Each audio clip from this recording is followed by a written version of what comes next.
This week, Russell Crowe is a victorious Roman general turned gladiator. Kim Basinger rebuilds her life in Kenya in I Dreamed of Africa. And abandoned wife Heather Graham heads west to stand by her man whether he wants her to or not in Committed.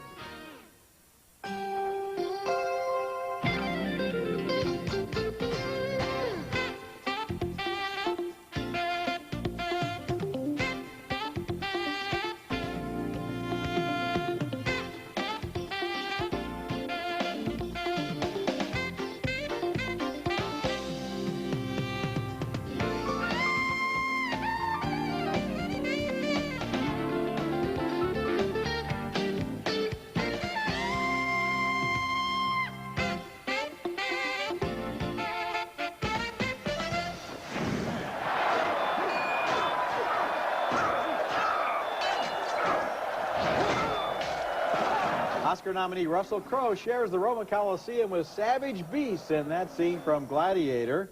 It's one of 5 new movies we'll review this week, and I'm Roger Ebert of the Chicago Sun-Times. And I'm Joyce Kulhawik, film critic for WBZ-TV in Boston. Our first movie is Gladiator, and this one is a real disappointment, a movie that's been photographed in such a dark, dingy, and drab visual style that the energy just drains out of every shot. At the beginning of the film, you want to see some excitement. At the end, you want to see some daylight. As the movie opens, Russell Crowe plays the victorious General Maximus, who's chosen by Emperor Marcus Aurelius, played by Richard Harris, to end corruption in Rome. It's quite an honor, but the Emperor's son Commodus, played by Joaquin Phoenix, gnashes his teeth with jealousy. Our powers will pass to Maximus, to hold in trust until the Senate is ready to rule once more. Rome is to be a republic again. Maximus is left for dead by a vengeful Commodus and is later made a slave and transported to Africa, where he comes under the power of Proximo, a manager of gladiators, who was played by the late Oliver Reed, who died during the filming of this picture. Win the crowd, and you'll win your freedom. I will win the crowd. I will give them something they've never seen before. Gladiating is Maximus's ticket back to Rome, where the Colosseum is run like a Roman version of professional wrestling. Caesar is proud to give you Alias Maximus. Maximus becomes the all-vanquishing hero, and that leads to a showdown with the insecure Commodus. My name is Maximus Decimus Meridius, commander of the armies of the North, general of the Felix legions, loyal servant to the true emperor, Marcus Aurelius. Even though Gladiator was directed by Ridley Scott, who's famous for his special effects, the film has a murky look, and the Colosseum, partially created by computer animation, looks especially unconvincing.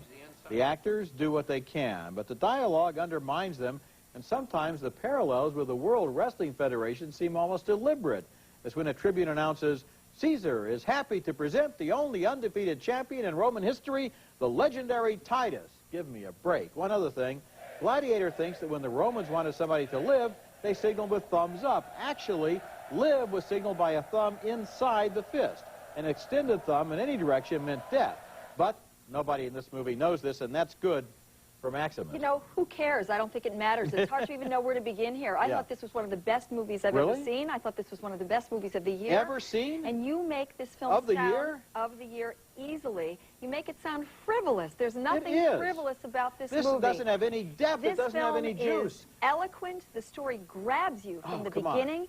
It is visualized in a way that Ridley Scott is known for, where he reinvented the future in Blade Runner. He gives us an authentic, fresh take on the past here. It is not murky, and wherever it is murky, it serves the battle sequences. It is very, Russell Crowe, an actor of tremendous, charismatic, towering power. He has a kind of intensity and eloquence that we haven't seen, I think, since Richard Burton, and he also reminds me of Anthony Hopkins. And the characters here, Joaquin Phoenix, Commodus, the complexity of this character. The man is a monster. He's the monster he knows that his father is going to become. It's my turn. But Commodus we feel is sympathy for him. absolutely transparent compared to somebody like Nero in Quo Vadis, played by Peter Ustinov. My heart broke for him. This film succeeds in every way, on every level. And I have to say, I'm shocked at what you have to say about it. Absolutely doesn't. Did you see Titus? Yes, I saw Titus. Shames What? this movie. No. Let me talk. Titus shames this movie. It shames it. It shames it in the look, in the drama, in the characterizations, in the performances, in the depth. This movie is basically just a Gladiator movie. Titus and her work, as a matter of fact. It's a very unique vision, but it certainly wasn't as dramatically compelling as this. And the characters didn't have this kind of complexity. And the language here, you cannot make fun of the language. It was extraordinarily compelling. I actually prefer Shakespeare's language. 5 minutes. I was writing things down because it was you've got to make fun. This is no Technicolor toga party held on some Hollywood back lot. This is a fine piece of filmmaking. We have a major disappointment and We have a major disagreement here. We certainly do. Our next movie, Up at the Villa, is based on the novella by W. Somerset Maugham and is set in 1938 Florence and the surrounding Tuscan countryside. Penniless English widow Mary Panton, played by Kristen Scott Thomas, is staying at a luxurious villa courtesy of a dwindling circle of Anglo-American expatriates who cling to their extravagant lives despite the threat of war and fascism. As the film opens, Mary considers the marriage proposal of the wealthy, older, and connected Sir Edgar Swift. He's leaving town for a few days and is concerned about her safety. I don't want to frighten you, Mary, but I must speak up. Regardless of what happens between you and I want you to consider leaving Italy quite soon. The hostility that we met with on the road last night merely confirms what I've already heard. While Mary's thinking it over, enters Sean Penn, glaringly miscast as the rakish American and married playboy Rollie Flint. You can't possibly imagine what it feels like to be dependent on other people's generosity. No, I can't. But I do know what a loveless marriage is like. I know what that feels like and what that does. Aroused after rebuffing Rollie's advances, Mary takes pity on poor young Austrian refugee Carl Richter, played by Jeremy Davies, in a surprisingly complex role. Oh. It's Viennese waltz. Can you dance? Yes, I can do that. At least better than I play violin. Let me see. After ensuing complications, Rollie tries to convince Mary to run off with him. I love you. Isn't that enough? The answer is no. If Sean Penn were Cary Grant, we could understand how Mary might run off with an American who promised romance and freedom from a world about to collapse. But Penn is stilted and thug-like and for once seems ill at ease. That throws off the whole love triangle. Sir Edgar, who is meant to seem the stifling choice, instead seems a refuge from both the impending political storm and the careless pleasures that Penn's Lothario promises. Scott Thomas, on the other hand, is ideal as a passionate, refined, but trapped woman, ripe for love with the right partner. But despite her performance, the intrigue, and the beautiful scenery, I was ultimately disappointed by Up at the Villa. I give this one a marginal thumbs up, and especially because of Kristen Scott Thomas, who does such a good job of playing a public role and at the same time having a private agenda and then having a secret agenda. So she's working on three levels. Roles within roles within roles. Yes, she wants to marry Sir Edgar and be the First Lady of Bengal. She wants to have an affair. And she also was intrigued by this charity work that she's doing with the Austrian refugee. And I like that, and I like the whole world of these people who are living right on the edge of the end of their world, because any moment now, they're going to be arrested as enemy aliens. Extinct. And then Anne Bancroft, who is very good in this movie, is going to find that her whole world has collapsed. And at the same time, the advice she gives the young woman and the confession she makes about her own life are very well delivered. But what about Sean Penn? I was disappointed by Sean Penn here, except the only way you could defend him is that he would be kind of a crude American of that nature. You could say he is kind of like that, but I wasn't especially, and I love Sean Penn, I wasn't especially amazed by this performance. I love Sean Penn, too, and I was actually surprised at how miscast he was here. Okay, coming up later, Kim Basinger starts a new life in I Dreamed of Africa. Coming up next, Heather Graham tracks down her wandering husband in Committed. I came to talk about our marriage. Coming to theaters May 19. What is it? What is it? We have a visitor. You can discover a world that you've only imagined. Come on, get the herd out of here! Walt Disney Pictures presents Dinosaur, rated PG, coming to theaters May 19. Have you ever heard of for better or for worse. Now, do you think that means for as long as you both shall live, or do you think that means for as long as you're both fun? Heather Graham plays Jolene, a character who's ready for her wedding day and a lifetime of commitment in our next movie, Committed. But she's in for a very big surprise as her husband, played by Luke Wilson, suddenly takes off on a quest to discover himself. Jolene believes marriage is for better or worse and tracks him down in El Paso, where she befriends Carl's new girlfriend, a waitress who has no idea that Carl is married. I believe you. Okay, consciously, I didn't know he was married. But subconsciously, did I know? I don't know. While Jolene keeps an eye on Carl, a sculptor played by Garan Vishnish keeps an eye on her. Would you say you come into my humble abode over there? It's messy, but it's cozy, you know, sexy kind of messy. I just told you I'm married. Then Jolene's brother, played by Casey Affleck, flies out to keep an eye on his sister. There are certain things that I really like about Carl, but I'm not sure that he's worth all of... You think this is a question of worth? No, I just mean that maybe... What if Carl was confined to a wheelchair? What if he lost both his legs? He's not in a wheelchair, Joe. I mean... My big problem with Committed was that I felt like I'd arrived at the conclusion of the story about an hour before the characters did. If it wasn't for a strong supporting cast, including Mexican director Alfonso Arau as an old snake charmer, the second half of Committed would be even slower than it is. You know, I would agree that there's a little bit of a lull two-thirds of the way through this movie, but I loved this film. Really? I thought it was a risky film. I thought it dared to say that in this world, the most adventuresome, outlandish choice a person could make is to be committed, is to take a leap of faith. And all of the magic that that entails. That's the journey she was on. I always love to be taken somewhere in a film, and when this you talk took us about on an emotional that's journey. the journey she was on. I mean, this is basically just a kind of dim-witted comedy. I mean, let's face it. It's not about committing to life in a serious drama. This is a woman who takes the idea of commitment and the language of marriage very seriously and goes as far as she can, but she's no dope. She knows when to draw the line. Yeah, but the director should have known where to draw the line and ended the film half an hour sooner, as far as I'm concerned. And I also like Heather Graham. The same director made Manny and Lowe, which is one of the best films I've seen in a long time, so she's very talented. But on the other hand, this one just seemed to me to have one idea and have it over and over and over again. I thought it went exactly where it needed to go, and I thought Heather Graham was perfectly cast, very joyful, very vulnerable. I love the film. It felt very liberating to me. Coming up next, Kim Basinger faces the wilderness of Kenya in I Dreamed of Africa.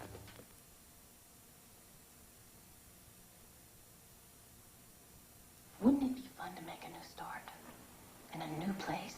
Yeah.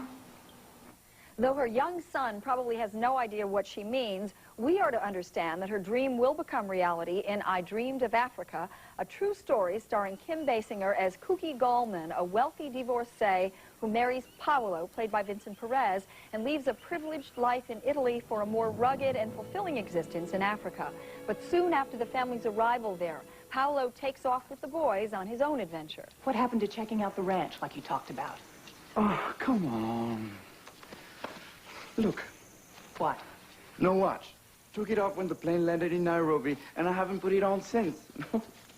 Things have a different rhythm here. You'll get used to it. So I keep hearing. They sporadically argue and make up until one night an elephant helps Paolo prove his point. Get the hell away! You maniac! You're insane! Roy! No! Try tomorrow. A different rhythm. No! Say it's a different rhythm! The movie is a disjointed series of episodes, often pointless, that gather no dramatic momentum. All the while, Kim Basinger, who looks ravishing, never changes, though her rundown ranch eventually looks as though Martha Stewart was helicoptered in to redecorate.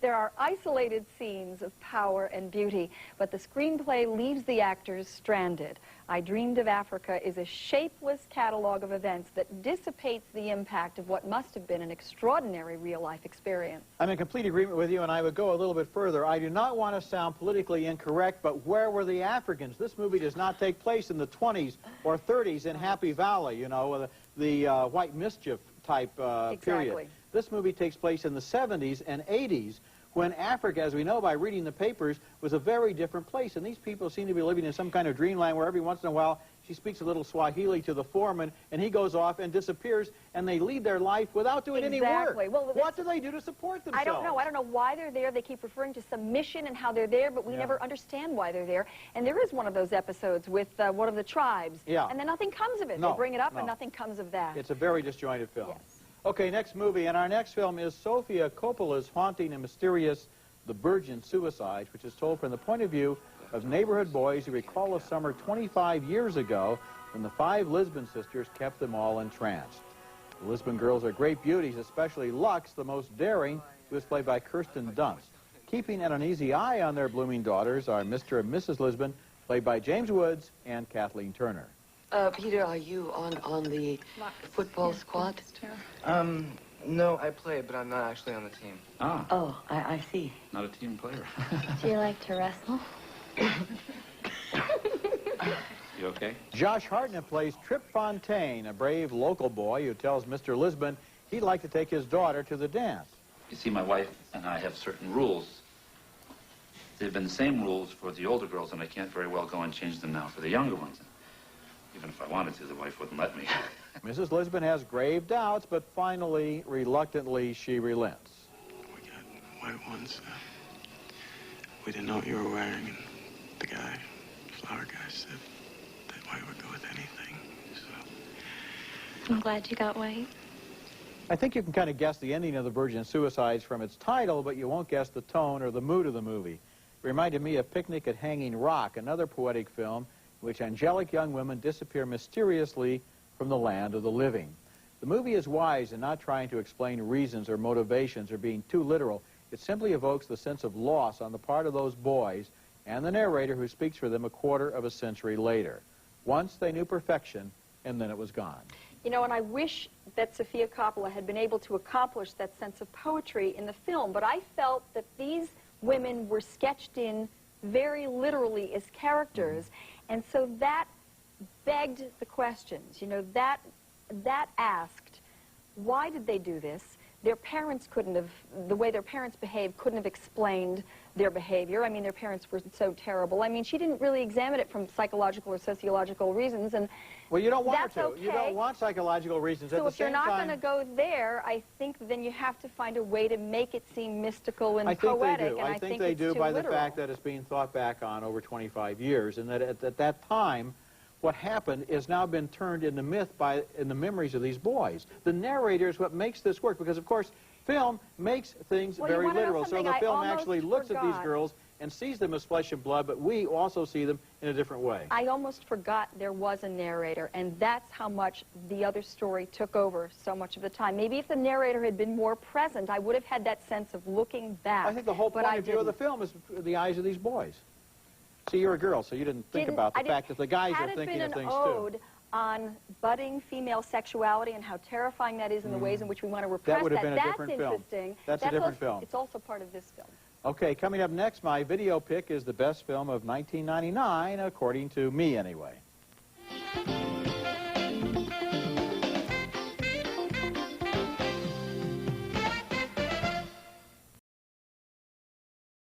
Roger Ebert in the Movies Video Pick of the Week is brought to you by Nestle Raisinets. At the movies or at home, Raisinets. My video pick this week was a real easy choice for me. It's Being John Malkovich, which I thought was the best film of 1999, and now it's just out on video. This movie is so endlessly inventive that it seems to have 3 or 4 times more ideas than the average film. It stars John Cusack as a gifted but unpopular puppet master who in desperation takes a clerical job in a very peculiar office. Welcome to Lester Corp. How may we meet your filing needs? Behind a file cabinet, he finds a hole in the wall, and when he enters it, he discovers to his amazement that he is transported into the mind of the actor John Malkovich.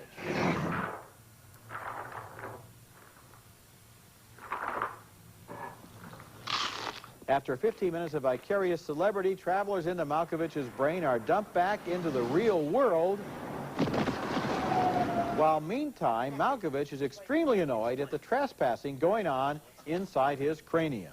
And we operate a little business here that simulates for our clientele, well, the experience of being you, actually. Simulate? Yeah, after fashion. Being John Malkovich was directed by Spike Jones. It's some kind of a weird masterpiece, and it's my video pick of the week.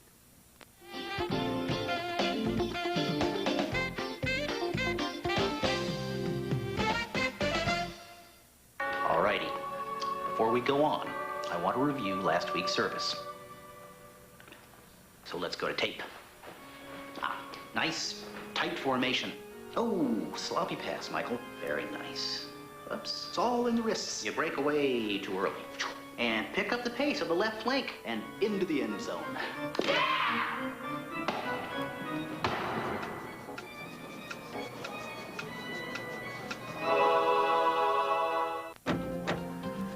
You know Sears, satisfaction guaranteed or your money back.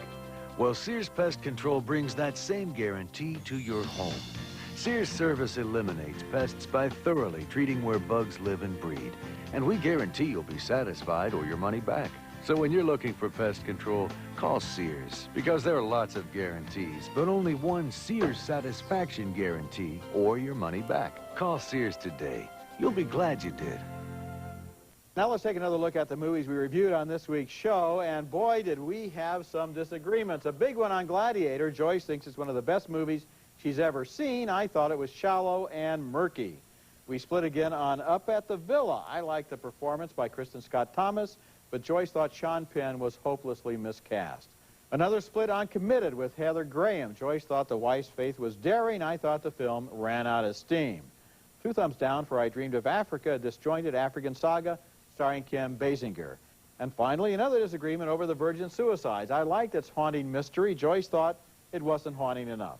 And to get back to Gladiator, I'll see at Oscar time. I'm predicting Oscar nominations for Russell Crowe and Joaquin Phoenix. Oh, I'm sure it'll win 8 or 10 Oscar nominations, but that doesn't mean anything. They will be deserved. We have to have a higher standard than the Academy. They will be deserved. My standards are right here. Okay, remember you can hear our reviews on the web, Joyce and myself at Ebert-movies.com, part of Go Network. My print reviews are at suntimes.com/Ebert. Next week we'll be back with reviews of more new movies, including the sci-fi thriller Battlefield Earth starring John Travolta, and a Hamlet with a contemporary edge starring Ethan Hawke.